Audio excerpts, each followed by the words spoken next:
نحمده ونصلي على رسوله الكريم أما بعد أعوذ بالله من الشيطان الرجيم بسم الله الرحمن الرحيم رب اشرح لي صدري ويسر لي أمري واحلل عقدة من لساني يفقهوا قولي.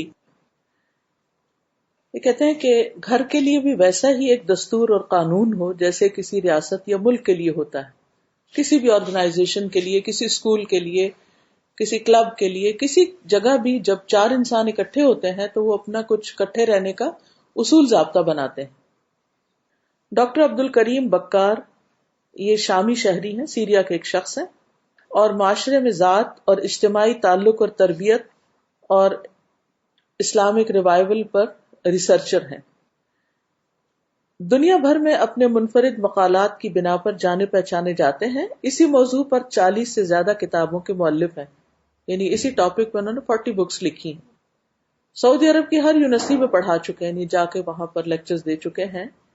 کئی ٹی وی چینلز پر اپنے اختیار کردہ شعبہ کے بانی اور سینکڑوں رسالوں اور اخبارات کی جان ہے. وہ کہتے ہیں کہ والدین ہرگز اس بات کے انتظار میں نہ رہیں کہ تربیت گاہیں اپنے فرائض پورے کر کے ان کی اولاد کو اچھا شہری بنائیں گی. یعنی اسکول، یونیورسٹیز کے اوپر آپ یہ مت سوچیں کہ وہ آپ کے بچوں کو اچھا انسان بنا دیں گے. انہیں خود اس ذمہ داری کو پورا کرنا ہوگا کہ انفرادی طور پر اپنے بچوں کو معاشرے کا ذمہ دار فرد بنائیں. یعنی یہ ہم میں سے ہر ایک کی ذمہ داری ہے. کیا ہی اچھا ہو کہ والدین گھروں میں ہی کچھ ایسے ہلکے پھلکے قانون بنا دیں جن پر عمل کر کے بچوں کے کردار میں پختگی آئے اور ان میں احساس ذمہ داری پیدا ہو.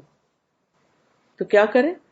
گھروں میں کچھ ایسے ہلکے پھلکے قانون بنائیں کہ جس سے وہ ان کے اندر احساس ذمہ داری ہو. ساتھ ہی انہوں نے اس ضمن میں چند لاہ عمل طے کیے ہیں، یعنی کچھ چیزیں بتائی ہیں.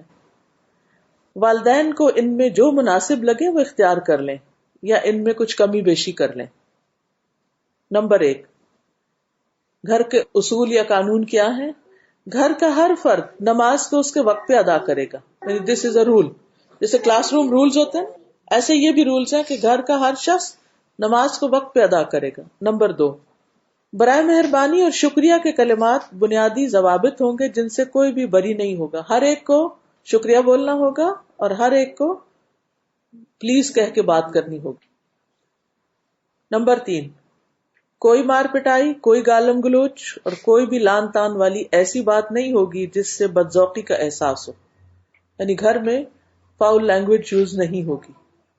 اگر اصول بن جائیں گے نا، پھر جب کوئی شروع کرے گا تو کیا ہوگا، اس کو سٹاپ کیا جائے گا.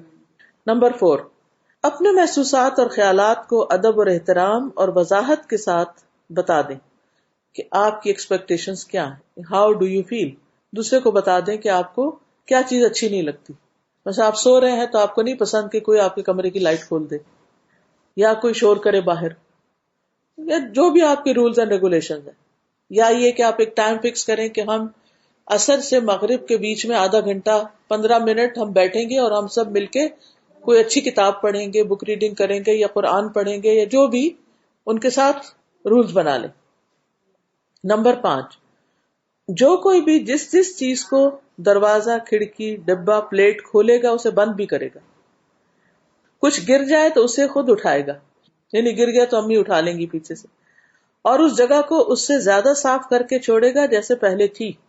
کچن میں کام کیا، چائے بنائی، دودھ گرم کیا، کچھ بھی کیا، اس جگہ کو کلین کر کے ہٹے گا. نمبر 6، آپ کا کمرہ خالص آپ کی ذمہ داری ہے. ہر بچہ اپنا بیڈ، اپنا کمرہ، اپنی الماری خود ٹھیک رکھے گا. نمبر 7، جو کوئی بات کرے گا اسے ٹوکے بغیر سنی جائے گی، یعنی دوسروں کی بات سننے کی عادت ڈالیں اور بات کو درمیان میں سے کوئی نہیں کاٹے گا. نمبر 8، گھر میں داخل اور خارج ہوتے ہوئے سلام کرنا ہوگا. نمبر 9، گھر کا ہر فرد روزانہ قرآن مجید سے ایک حزب کی تلاوت کرے گا. آپ مقرر کر لیں، ایک پیج کرنا ہے، ایک پیراگراف کرنا ہے، ایک آیت کرنی، جو بھی کرنا ہے سب کے اوپر لازم کر دیں. نمبر 10، جو ہم سے ملنے آئے وہ ہمارے قوانین کا احترام کرے. یعنی اگر کوئی اور گیسٹ آ کے، بچے وغیرہ گھر میں ہوتا ہے نا کہ ہم خالہ کے گھر جا کے رہتے ہیں یا کوئی، ان کو بھی ان قوانین کی پابندی کرنی ہوگی. جیسے آپ دبئی میں آتے ہیں تو دبئی کے قوانین کی پابندی کرنی ہوگی. نمبر 11، گھر کا کوئی بھی فرد اپنے کمروں میں جا کر کچھ نہیں کھائے گا. نمبر 12، رات کو جو بھی ٹائم مقرر کریں اس کے بعد کوئی بھی نہیں جاگے گا، سب بچے سو جائیں گے. جیسے ہمارے والد عشاء کی نماز ہوئی اور سب لائٹس خود آف کرنا شروع کر دیتے تھے. نمبر 13، اسمارٹ فون اور ڈیوائسز صرف اس وقت سے اس وقت کے درمیان ہی استعمال کی جائیں گی، اس کا بھی ٹائم مقرر کریں. نمبر 14، والدین کے لیے احتراماً کھڑے ہونا، ان کے سر پر بوسہ دینا یا ان کے ہاتھ چومنا ضروری شمار ہوگا. یعنی بچوں کو یہ لازم عادت ڈالیں کہ وہ ماں باپ کے ہاتھ کس کریں یا سر پہ چومیں یا کچھ بھی، تاکہ اگر کوئی ڈانٹ چانٹ بھی پڑی ہے تو پھر وہ معاملہ بگڑے نہیں، پھر قریب آئیں. نمبر 15، مل کر بیٹھنے کے وقت میں کسی قسم کی مواصلاتی ڈیوائسز، فون یا آئی پیڈ کا استعمال منع ہوگا. یعنی جب آپس میں بیٹھے ہوئے ہیں تو ہر کوئی بات کرے گا، ڈیوائسز پہ نہیں ہوگا. نمبر 16، کھانے پینے کے وقت میں سب کی حاضری اور شمولیت ضروری ہوگی. یعنی کہ اچھا میں بعد میں آپ لوگ کھا لیں میں کھا لوں گا، اوپر سے آواز دے دی، نہیں، ساتھ مل کے کھانا ہوگا. نمبر 17، رات کو اس وقت کے بعد یعنی جو بھی آپ وقت مقرر کریں کسی قسم کی تعلیمی سرگرمی کی بھی اجازت نہیں ہوگی، اس سے پہلے اپنے پروجیکٹ پورے کرو. نمبر 18، گھر کے سارے افراد گھر اور گھر میں موجود ہر چیز کی حفاظت کے ذمہ دار ہیں. مطلب پانی بہ رہا ہے یا کوئی بجلی ضائع ہو رہی ہے یا کوئی اور چیز ٹوٹ گئی ہے تو یہ نہیں کہ یہ تو امی ابا کا فرض ہے وہ آئیں گے یا سرونٹ کا کام ہے وہ کرے گا، نہیں، آپ کو فوراً اٹھ کے وہ چیز ٹھیک کر دینی چاہیے. نمبر 19، اپنا کام ہر کوئی خود کرے گا، کوئی کسی دوسرے پر حکم نہیں جھاڑے گا. ہاں مگر گھر کے سربراہان اپنا کام کسی کو کہہ سکتے ہیں، یعنی اما ابا کہہ سکتے ہیں. نمبر 20، خاندان اور اس کی ضروریات کسی بھی دوسری ضرورت پر مقدم اور پہلے کی جانے والی شمار ہوگی، یعنی پہلے فیملی بعد میں کچھ اور. نمبر 21، کوئی بھی کسی کے کمرے یا علیحدگی والی جگہ پر دروازہ کھٹکھٹائے یا اس کی اجازت کے بغیر داخل نہیں ہوگا. بچوں کی بھی ایک پرائیویسی ہوتی. ڈاکٹر محمد راتب نابلسی کہتے ہیں کہ میں نے اس مضمون کو بہت مفید پایا ہے.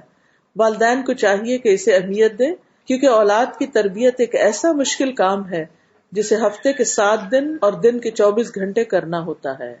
یعنی یہ تربیت 24 گھنٹے کی تربیت ہوتی ہے، صرف کسی ایک خاص وقت کی نہیں.